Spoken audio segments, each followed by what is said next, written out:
Shalom Bacha, que le bon Dieu vous protège, vous donne la santé, la joie. Est-ce que vous saviez que Rabbi Meir Baal Hanès, il est enterré debout? Alors qu'en général,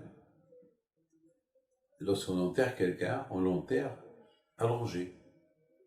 Mais Rabbi Meir Baal Hanès, lorsqu'il est décédé, il est enterré debout. Debout, à Tveria. Chose qui n'est pas logique. Alors il y a ceux qui disent pourquoi il a été enterré debout, c'est pour protéger. Rabbi Meir Baal Hanès, c'est pas quiconque. Vous savez que Rabbi Meir Baal Hanès, alav shalom, il avait une vision extraordinaire. Vous savez que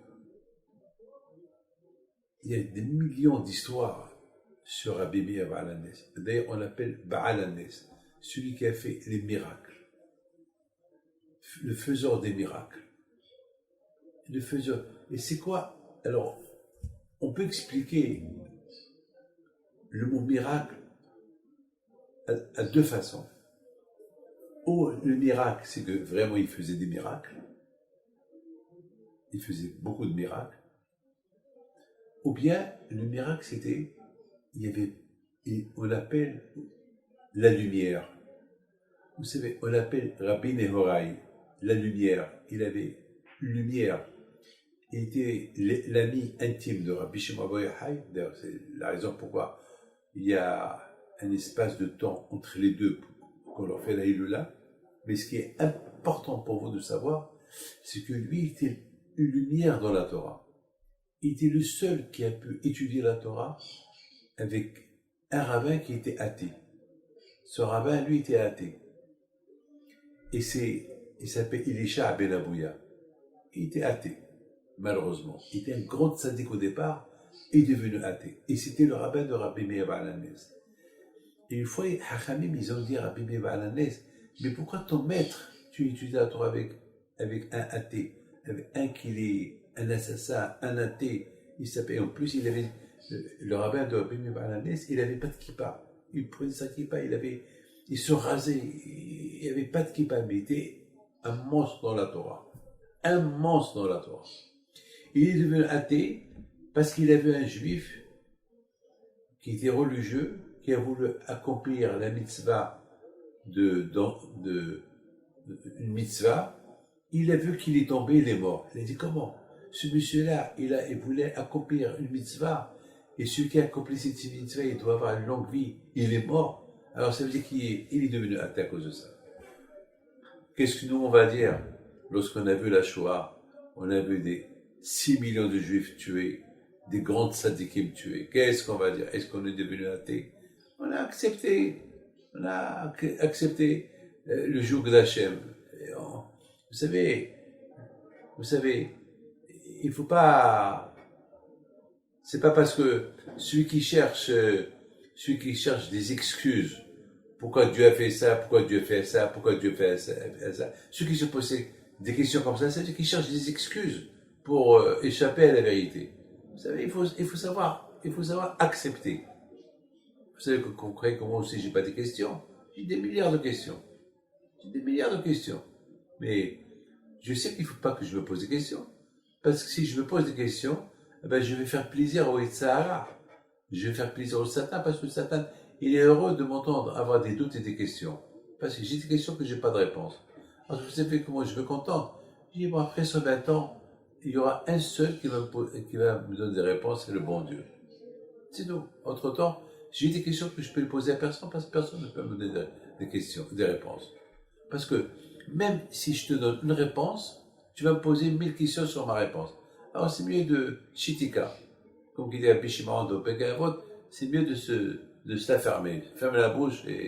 Parce que bien sûr, on pose des questions pour comprendre, mais des questions qu'on ne peut pas comprendre, ce n'est pas la peine de se les poser, parce qu'il n'y a pas de réponse. Il y a beaucoup de gens, ils sont tombés dans le piège du Satan, du Tsahara, parce qu'ils ont des questions qu'ils n'ont pas de réponse. Beaucoup des fois, on me pose des questions. Vous savez qu'est-ce que je réponds? Je ne connais pas, je n'ai pas de réponse. Alors ils me disent comment vous êtes rabbin et On vous pose des questions sur le bon Dieu et vous qui connaissez bien le bon Dieu, vous n'avez pas de réponse. J'ai dit non, justement parce que je ne connais pas assez le bon Dieu. Il faut que je me travaille beaucoup pour le connaître. Et si je le connaîtrais bien, je pourrais avoir les réponses. Mais pour le moment, je travaille pour le connaître davantage. Mais mon cher Rabbeinu, après 120 ans, il a dit à Hachem, à peine je commence à te comprendre. Alors si mon cher Rabbeinu, après 120 ans, qu'il est avec le bon Dieu, qui était prophète, qui est monté au ciel 3 fois, et il a fait descendre la Torah, et lui-même, il dit, à peine je commence à te comprendre, comment moi je peux comprendre Akadosh Baruch Hu? C'est impossible. Akadosh Baruch Hu ne peut pas le comprendre. C'est impossible. C'est impossible. Mes amis, Rabbi Meir Alanes Alav Shalom, lorsqu'ils ont posé la question, mais comment tu étudies la Torah avec un homme qui est athée? Vous savez c'est quoi la réponse qu'il a répondu? Il leur a dit, vous n'avez pas le droit d'étudier avec lui, mais moi je peux étudier avec lui. Ils lui ont dit pourquoi? Il leur a dit parce que moi, je compare ce que je vais vous dire à une banane. Vous savez, il y a une banane, il y a le fruit, il y a la peau. Il y a par exemple, il y a une noix, la noix de coco, il y a la peau, qui est dure, mais à l'intérieur, il y a le coco. Moi, je casse la peau, je la jette et je mange le fruit. Moi, je sais faire le tri, ce qu'il me dit. Moi, je sais, c'est pour ça qu'on l'appelle Rabbi Nehorai. On l'appelle la lumière. Pourquoi on l'appelle la lumière? Parce que Rabbi Meir Alanes, lui, il avait, le miracle de Rabbi Meir Alanes, c'est lui, il était capable de prendre la peau, de trier la peau du fruit, jeter la peau et manger le fruit. Ça, c'était Rabbi Meir Alanes. Et je pense, mes amis, c'est la raison pourquoi, lorsqu'il l'a enterré, ils l'ont enterré debout. Pour nous dire que Rabbi Meir Alanes n'était pas comme les autres. Il était très spécial. Que lui, sa présence, là où il se trouve, il regarde le monde entier. Il n'est pas allongé. C'est comme quelqu'un, un garde, un gardien, quelqu'un qui est debout et qui regarde, comme il surveille le monde entier. Meir, c'est comme le phare.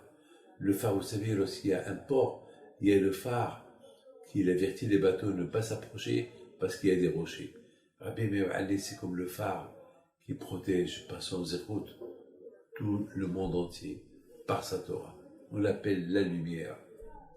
Mes amis, que le mérite de Rabbi Meir Alanes soit avec vous. Amen Keratzon. Et Bisrout Torah Kedusha soit avec vous. Amen Keratzon.